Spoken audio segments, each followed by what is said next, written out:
everyone. So in this video I am excited to finally use my grow bags, the ones I had featured in a previous video. If you didn't see that video, I will link it in the description. It's the video about the DIY irrigation that I also have set up.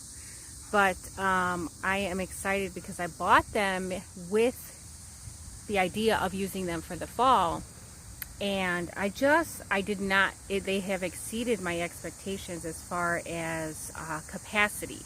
So let me show you what I'm talking about.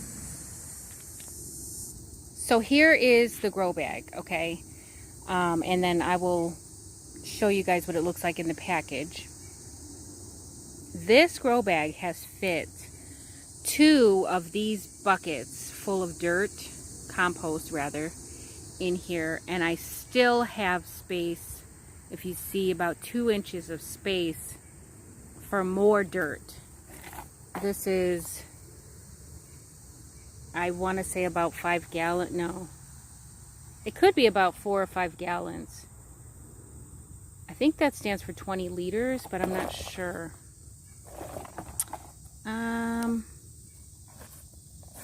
I guess it stands for 20 liters. Anyhow, 2 of these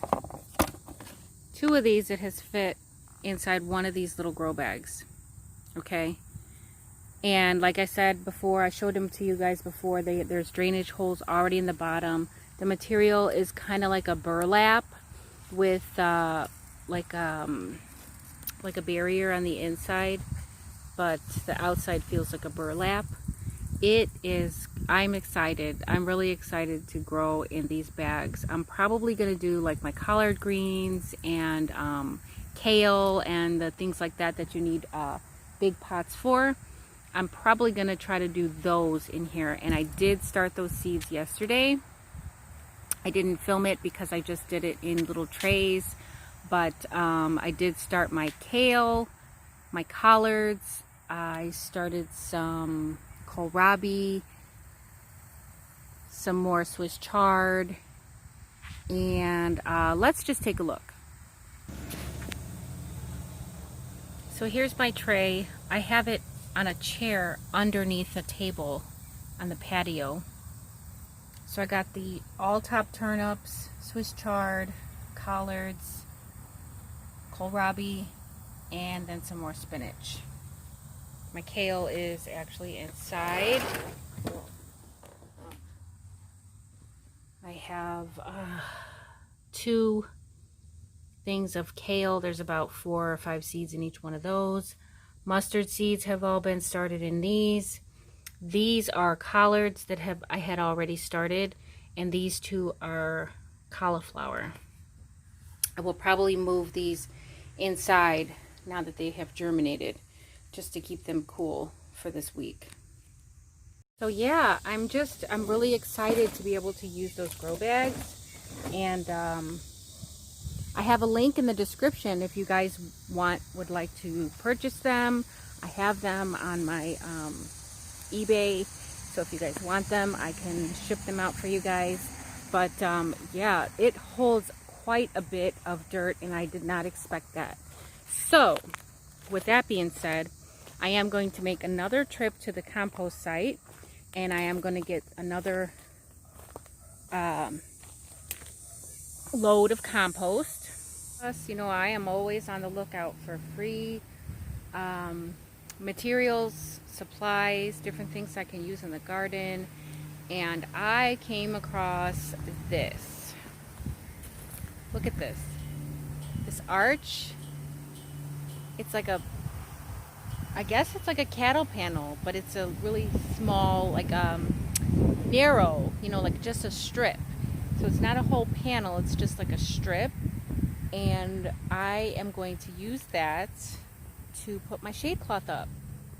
Which brings me to the other find. I actually came across this huge piece of shade cloth. Isn't that crazy? So I'm going to get this shade cloth put up over this bed so that I can make sure that my bed doesn't dry out and my seeds will germinate. Okay, so you can see for the most part, this entire bed is in the shade. With a couple of adjustments, or maybe not, who knows. Maybe those little parts that are exposed are just going to be exposed, but I do have a little bit of extra on this end that I can probably drape over or extend further down on the fence, one or the other, but it looks like I got it pretty much covered. I didn't have to go all the way over the panel, so I'm almost going to figure out how to just extend maybe something up this fence to maybe just hold this straight across like that, and then maybe I can use this panel somewhere else. But there was another one of these panels, I just didn't have room in my truck at the time, so if it's still there, I'm probably gonna go back and get that. I didn't have room in the truck because I just went and picked up 3 raspberry plants and 3 rows of Sharon. The rows of Sharon I want for privacy. But yeah, looks like this is gonna do nicely for the shade that I need. The shade cloth that I put up has done wonders. Since I put the shade cloth up, almost everything has sprouted. So let me show you that. Alright, so I don't remember everything that I planted where. I remember everything that I planted, I just don't remember where I planted it. I would have to go back to the video to see that. But this cell definitely has sprouted. I think this was carrots. I want to say this was carrots, and I'm sure it's going to take a little while longer. But I have these cucumbers still coming up, so let me pull those out. I know what those are. Lettuce is doing great. Germinating all the way around. Lots of germination here. Onions, not yet. Nothing on the onions yet, but there's a volunteer cucumber. Nothing on the peas just yet, but it's still pretty hot. Down here I've got some things sprouting. And another volunteer cucumber.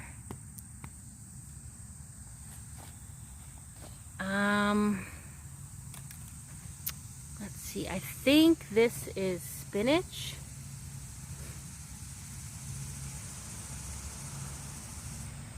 Got something here. Again, I don't remember what was where. I'm pretty sure this was carrots again. So this was carrots, and then that one was carrots, so I'm not expecting anything from there just yet. I think this was spinach. I don't know if this was spinach or lettuce.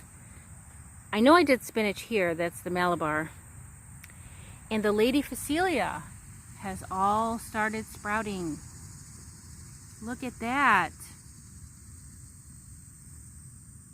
Lots of sprouts here. What a difference it makes to put some shade cloth up. So, I gotta fix that side right there. Very important to put shade cloth over your seedlings, especially when you're starting cool weather seedlings for the fall. I still haven't gotten to this cucumber to get it out because I couldn't find my pruners. Zeke took them and he ran off with them, and I just found them a little while ago. So I'll be able to get the cucumber out, and what I'm going to do is I'm just going to cut it. I'm just going to cut it at the base of the soil, and then I'm going to leave it so that it can dry up, and then I can take it out easily. Look at that. I still got pollinators in there. But yeah, otherwise it's going to be really rough trying to get all these vines out of here. So I'm just going to snip it down at the base right where it meets the soil. And then I'm just going to leave it there for a few days, let it dry up completely, and it'll be a lot easier for me to get it out of there. Looks like these tumbling toms are just about done. There's a few strays in there. I'm going to get those out of there. So this whole area will be open for planting. I did put some peas in there and they never germinated, but it might have been too hot. I'm not sure. So I won't be surprised if they do eventually come up out of nowhere. I have to get all these tomatoes harvested, and I still have to get these stunted ones out of here.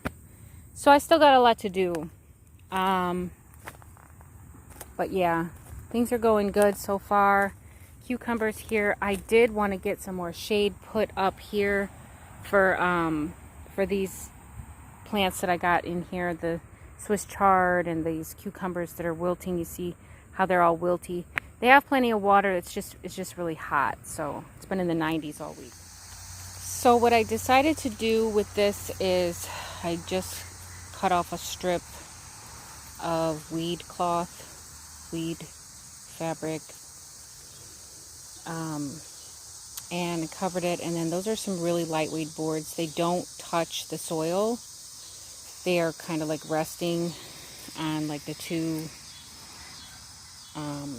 outer logs. So they're just resting just to weight the fabric down so it doesn't blow away. That's all. So I got that down as a shade cloth. So that's what we got going on. Squash looks good. I don't know if those are pollinated because I haven't been checking on it. But I see a lot of them in there, so I'm excited for that. My first time doing the squash, they got destroyed by vine borers. Not only that, but I wasn't getting any female blossoms, so that was a bummer. But yeah, I'm excited because things are looking better. So I'm going to get some more shade cloth put up and also get things harvested and get those cucumbers snipped out. And that's what we got going on. All right, so I'm leaving the compost site. I don't know if you guys can see that, it's kind of bright. I didn't film it because it's nothing that you guys haven't seen before, but I did want to make a note, or actually point out, that I have become more selective with where I like, because okay, it's a huge pile of compost, all right, and it's all good compost, don't get me wrong, but I have become selective in how I choose my compost. I look for the places where there's a lot of worms, and if there's a lot of worms there, then I want that compost, because for one, I want those worms, and two, there's definitely going to be a lot of worm castings in that area if there's a lot of worms there. So I have become a lot more selective in the compost that I get, because I want the worms and I want the worm castings. So I just wanted to make sure that I pointed that out, because as I was getting the compost, I was like, wow, I should be filming this. It was like tons of worms in this spot. Because at first I was shoveling and I was like, man, there's no worms in here. I'm not seeing any worms. So then I began to look for the worms. And once I found them in the area that I found them in, then that's when I proceeded to fill up most of my buckets from that area. But just a note, if you guys are getting compost from free, if your county offers it or wherever you get it from, if you're allowed to, do it yourself or be selective, then I would look for the areas that have the most worms.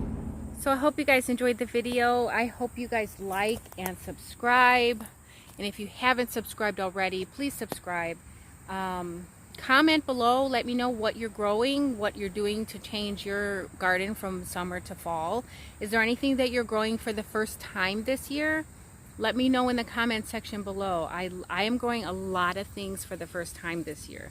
I'm growing lots of root crops for the first time. Parsnips, rutabaga. This year I've grown beets for the first time. I can't think of everything off the top of my head, but there's a lot of things that I am growing for the first time. Let me know what you're growing for the first time this year. And if you're not growing anything for the first time, then I would suggest try to grow something for the first time. Swiss chard is my absolute favorite thing to grow because it grows really well in the heat and it grows really well in the cool weather. So I am growing more Swiss chard. I absolutely love it. Amaranth, it's a substitute for spinach. I'm excited to grow that for the first time this year. So yeah, I would suggest, let me know in the comment section below what it is that you're growing for the first time. And if you're not growing anything for the first time, what would you like to grow for the first time? All right, so that's it, guys. Hope you enjoyed the video. Thanks for watching. And until next time, the more you know, the more you grow. Bye, guys.